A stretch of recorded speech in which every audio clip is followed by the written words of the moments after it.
Hello, everybody. Once again, I hope that we solved all those technical issues, and we still are under the pandemic topic, which is very topical of the entire year. And I will present you my paper that is still a work in progress, and I've been doing for some time this kind of analysis that is mostly empirical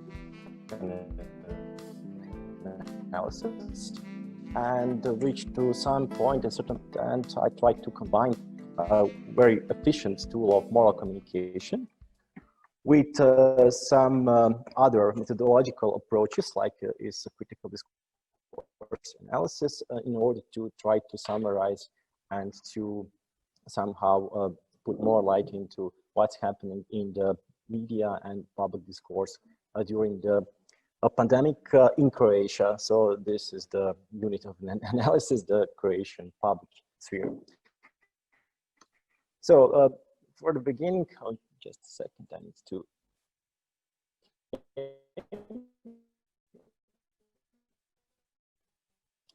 I think that there's no apparent statements on the huge effects that pandemic have been doing elsewhere in the world. What is remarkably important is that this pandemic also implied very vibrant moral communications with all implications that arise out of it. So at some point I will shorten this presentation, and my intention is to make an article, publishable article that will came out of this paper, and in this sense also all your comments and suggestions would be very much appreciated. Okay, where's the Luhmann in the story?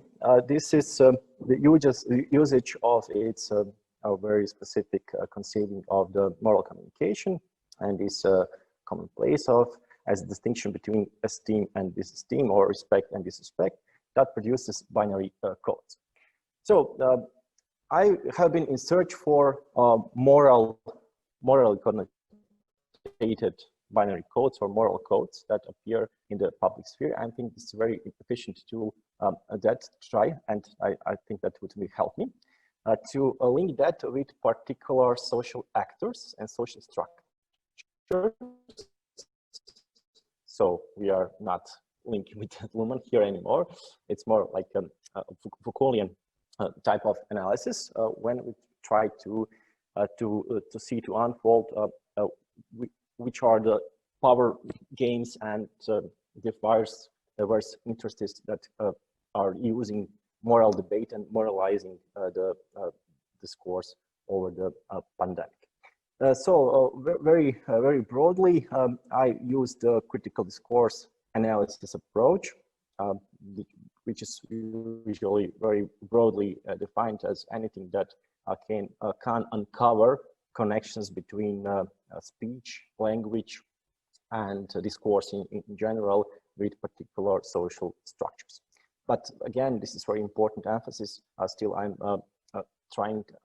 aiming at detecting moral codes that emerge out of the corona pandemic environment, which represent discursive element that reflect particular positions of particular social actors.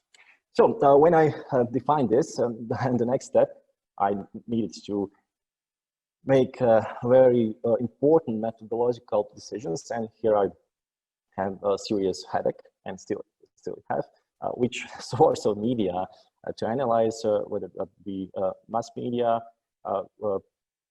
whether it would be social media, public announcement of the official authorities, and the end, and still I think that probably the best is to try to encompass as much sources as I can. The initial idea is to follow the official announcement of the National Ciil Protection Authority of the Republic of Croatia. I will use abbreviation on this institute. The idea was furthermore to analyze two largest daily newspapers, which one is inclined toward leftists, while the other is more toward right-wing politicians, political positions.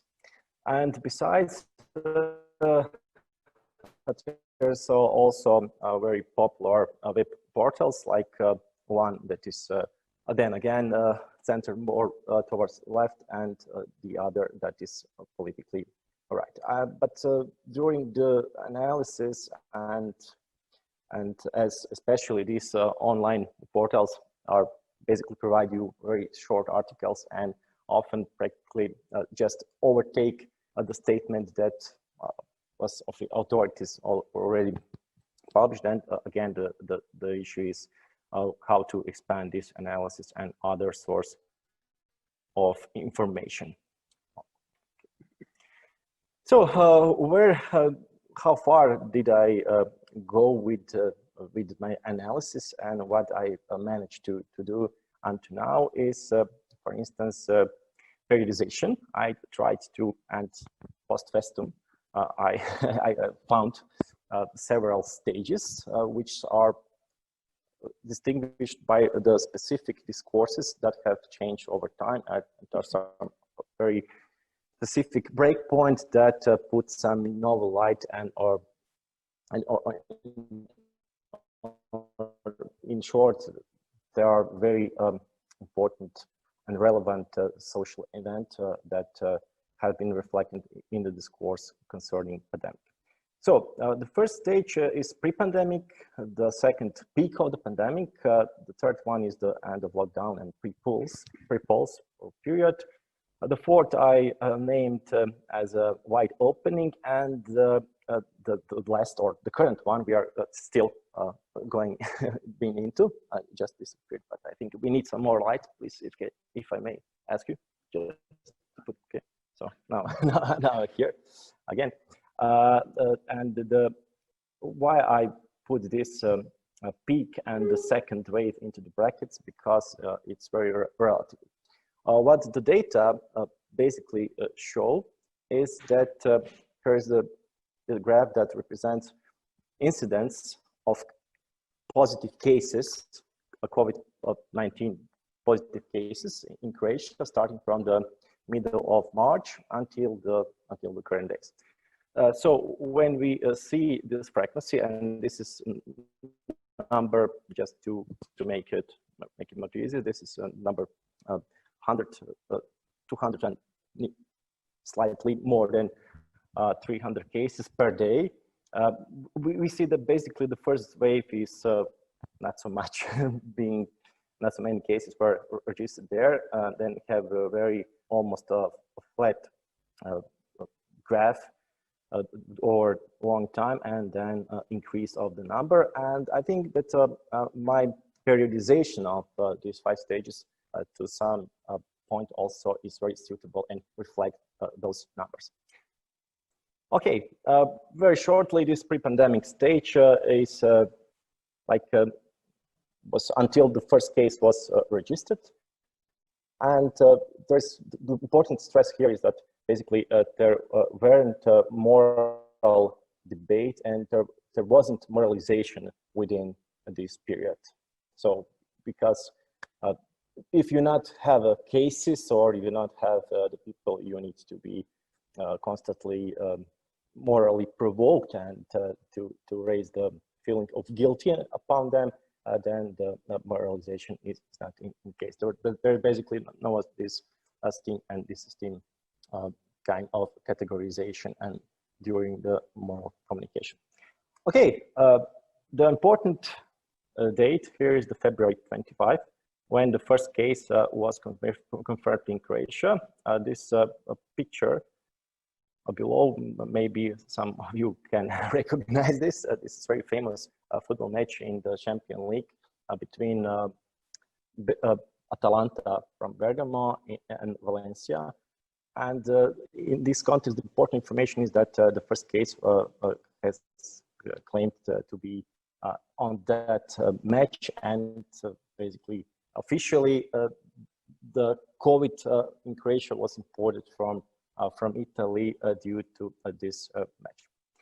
And now the moral communication, very strong moral communication begins, and with very very negative connotations and disrespect that was addressed towards the people that were whether infected or were potentially confected that were imposed under the self-isolations. So who are the bad guys, under quotation and brackets again? The people who returned to Croatia from winter vacations, various kind of touristic trip, the workers that were employed abroad and who returned back to home, and even residents from larger cities who moved in their written houses. For instance, there was a very strong moral communication in negative terms towards the Zagreb citizens who went to their houses on the island of Vir and brought infection there. So this respect was very, very huge, and moralization was tremendous.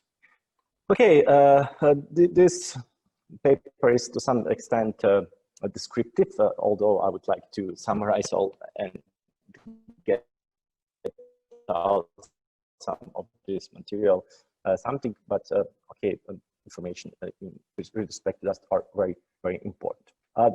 One of the specificities toward Croatian case is that the lockdown measures were very, very heavy, very strict, according to some analysis that was also published by the independent researchers, was that Croatia, respecting the number of infected cases, was among the 3 strictest quarantine they were imposed in the entire world, and that also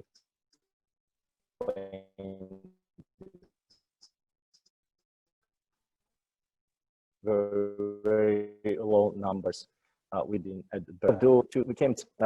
these guys, these people that you can see on the left hand side of the slide, they are a member of this National Ciil Protection Authority, and during the peak of the pandemic, they were literally represented as heroes.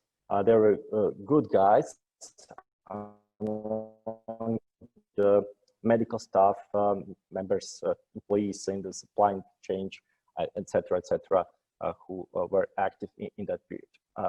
These people from the Ciil Protection Authority were even drawn by the children's by the children as superheroes who will protect them from this COVID, very disastrous, very deathful and dreadful disease. So that was such representation.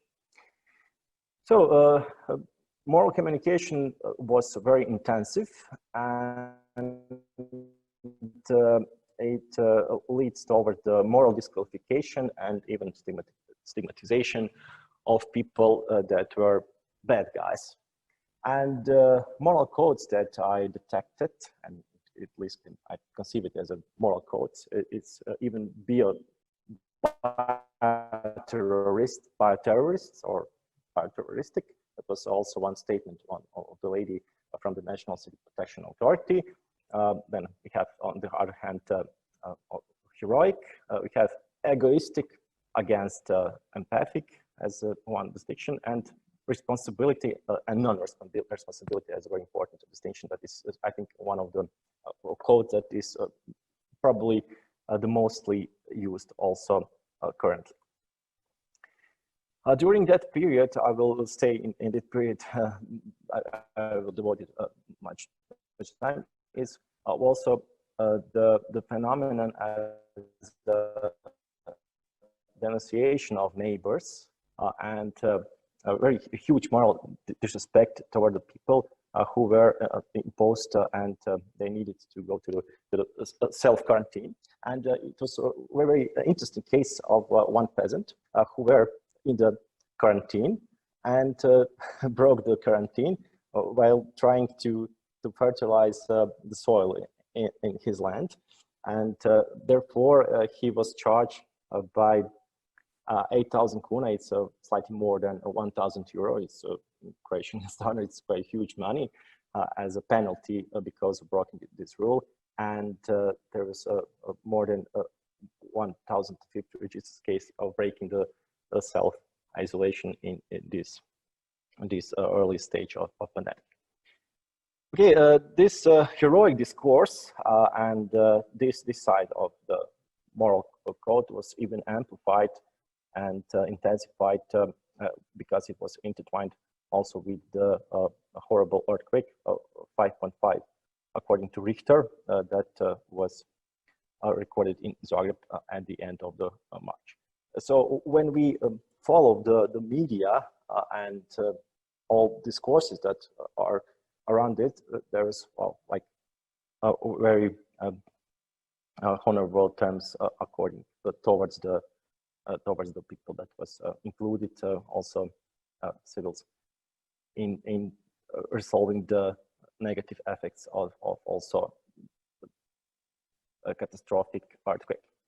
The interesting moment in this discursive field is invocation of war rhetoric, literally, and also kind of reappearing the discourse that took the place in the 90s when the war has been took place in Croatia.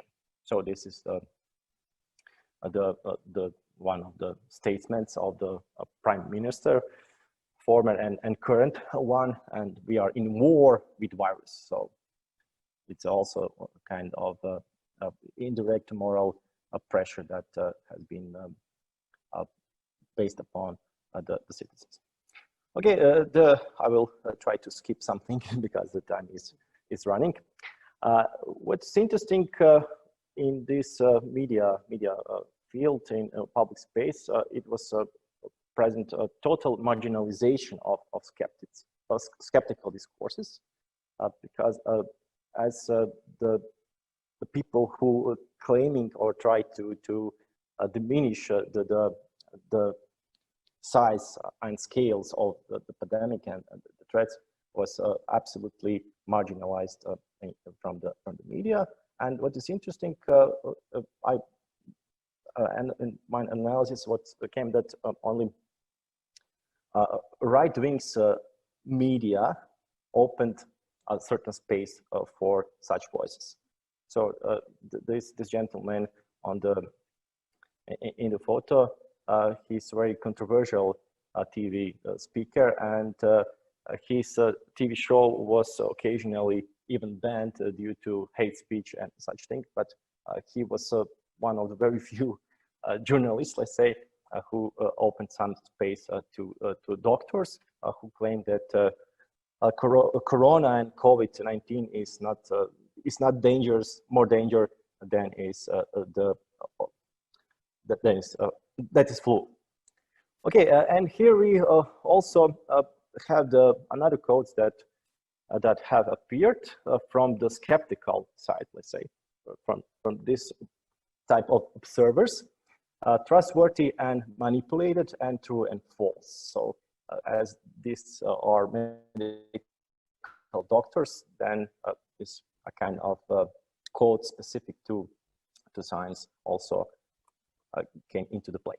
Okay, the tendency in this peak of the pandemic stage, the second stage, according to my periodization, is marked by a radicalized moral dispute, and as a interesting moral mark, this you can often find in articles in newspapers. The label as bad guys are labeled as genius, like genius in self-isolation invited friends to repair the house or something like that. It's something that you often find. Okay, the National Ciil Authority is represented as a apolitical expert body, and there is a apparent dominance of present of these people and representative of this body in the within the media. Okay, the third stage is in my periodization mark with commenced on at the beginning of May. Why the end of strict ban took place in that period, and gradual relaxation of very strict measures took place, and at the discursive level, this stay home, which is elsewhere present a discursive label, was switched into stay responsible. And the specific again, and I think this is very interesting from the perspective of critical discourse analysis. The pre-elections period had started, and now the moral debates got totally new elements. It turns out that some members of that very popular heroic body are members of the one specific political party, which is also try to instrumentalize the results and positively represented results of very low cases of infected people into their pre-voting advertisement in their campaign, and that campaign was extremely successful since this Croatian Democratic Union recorded the most convincing victory at polls ever in Croatian circumstances. Okay, and when look after the moral codes that were present in that campaign, which is also interesting, it's always closely, tightly interconnected with moral debate over a pandemic. The code safe and unsafe also appeared. So in the end, that party, which was before, during the pandemic and after the pandemic, at position reclaim their victory very convincingly. So it's also a very, I think, apparent case of how moralization also has been employed into political purposes. Okay, then what's apparently clear that Corona is not just a medical issue. So, and in that period also some other skeptical voices appeared. Okay, I will short it. Some very obvious inconsistencies also appeared there in that period, because, for instance, I will press this link on an article and on a statement, but okay, the connection is quite slow. Okay, but I won't wait on that. But just I said, one of the member of this civic authority body claimed that self-isolation is not an obstacle to get voting, and the ones that was previously charged by a quite huge amount of money is now became something that is here is in Croatian. The people in the self-isolation will be allowed to go to the voting polls, and it was additionally said, okay, if they are in self-isolation, they are not even. It doesn't mean that they are sick. Okay, so just need to come back to my okay. After the goal was achieved from the perspective of that political party, the summer finally started, and everybody forgot about the Corona, and the borders were open because of expected coming of the tourists, and tourism is, I suppose that it's very well known. It's one of the most important branches, economic branches in Croatia. Therefore, what was interesting, interest of the authorities to open, and also economic actors to open the borders. And what was even surprisingly, nobody expected so, there was a considerable number of visits, especially at the northern coast of Adria, has been recorded. And when you got there, and this is one of the pictures, quite contrary to Dubrovnik nowadays, it was almost 2 months ago on the island of Mortar, is the mid coast side. It was really crowded elsewhere, starting from the mid towards the north coast. Okay, and then again, the increase of number have been detected, and wedding parties and parties of youngsters were detected as hotspots of the spreading of the infection. And again, there was a moralization of behavior of young people and of other non-responsible who don't care about the health of the entire population and broader, and the tourists and all. Okay, and now we came into the final stage, and I'm close to the end of this presentation. The second wave, although according to numbers, it's very hard to say which is the first, which is the second, and how to define this. But basically, it's not the crucial thing. After August 17, and I picked up this date as a date since Austria, very important country for incoming visitors, put Croatia on the red list, and then traveling suspension were introduced also by the dozen of other countries. And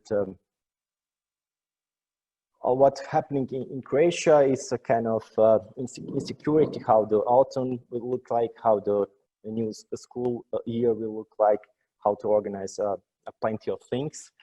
And what is obvious, on the other hand, the increase of skeptical discourses are on the rise. And not last week, but 2 weeks ago, also the Festival of Freedom.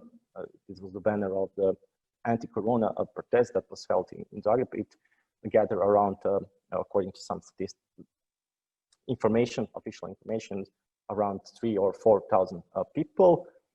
But it is again very interesting. Mostly extremist right-wing guys are active in this this kind of protest, while the other, because of that, try to distance and not to merge into this ideologically sensitive spirit. And what you can see in this poster is COVID is a lie, as something that is openly against this moralization of and trying to impose the underlying the seriousness of the COVID pandemic. And the code that I extracted here, detected, are idiots. And on the other side of distinction is are reasonable people, and then again, those who are manipulated and those who are free. Okay, and that's maybe as additional information. During this skeptical reaction and objectives towards the entire agenda of how to deal with the pandemic, the whole case, because of some suits, ended up at the Constitutional Court, and Constitutional Court should estimate whether some decisions and instructions of the civic protection bodies are legitimate or not. And information 2 days ago is that except one out of these 9 contentious decisions, only one was abandoned, but while the other, including those of wearing masks, are estimated as legitimate. Okay, and we will see what will happen in the future.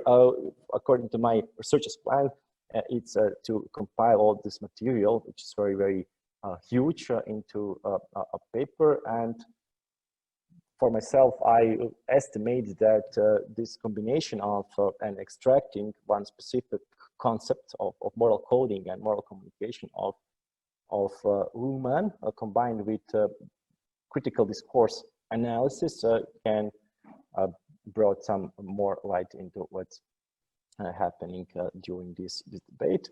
And if I'm referring to the Luhmann particularly, the evident statement is that he was totally right, of course, and moral communication is very contentious form of communication that imply conflicts and to some extent maybe it reduces complexity, but on the other hand, practically it's very disputable and a source of various conflicts. Okay, one of the ideas, and I will definitely start with this, is that maybe that came out of this discussion that we have had today, is maybe to also try to see whether there are some differences between mass media and social media, as in the mass media you cannot see skeptical or anti-corona, or very rarely, especially in the first stage, type of estimation or discourses label, while on the other hand social media have opened for also for the more critical reactions toward the moralization and this kind of imposed moral debate. Thank you very much.